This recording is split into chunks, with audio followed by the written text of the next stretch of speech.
Une fois encore, nos regards se tournent vers Bethléem et vers cet événement qui a marqué l'histoire d'une grande partie de l'humanité.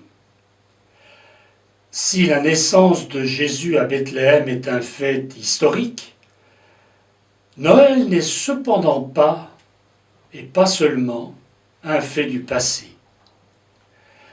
Il nous faut accueillir en nos vies celui qui veut établir sa tente parmi nous. En évoquant Noël, nous pensons bien sûr à Bethléem, cette bourgade de Judée qui s'est étendue, densifiée, particulièrement au cours de ces dernières décennies. Nous pensons à cette terre sainte, en proie à tant de divisions et de conflits.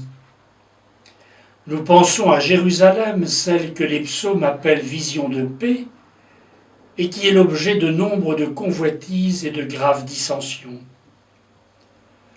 Nous pensons à tout ce Proche-Orient qui résonne des bruits de guerre où tant de personnes sont confrontées à la mort violente, aux discriminations, amenant un nombre important de personnes à fuir la persécution, l'insécurité, à quitter leur pays en laissant famille, maison pour aller dans un pays idéalisé qui n'est pas toujours prêt à les accueillir.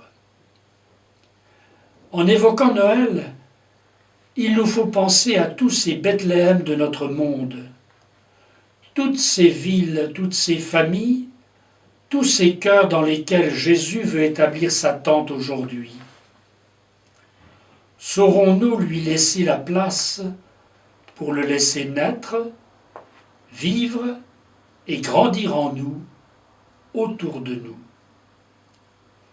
Célébrer Noël, c'est accepter de nous laisser toucher par celui qui a voulu partager notre vie jusqu'en ce qu'elle peut avoir de plus terrible.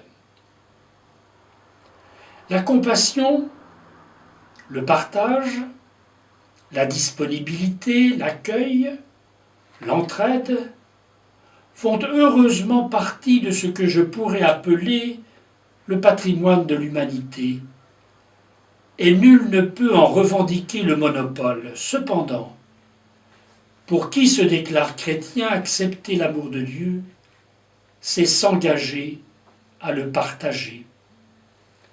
Célébrer Noël, c'est certes accueillir le don de Dieu, mais ne le gardons pas jalousement pour nous seuls. N'ayons pas peur de partager la joie de Noël.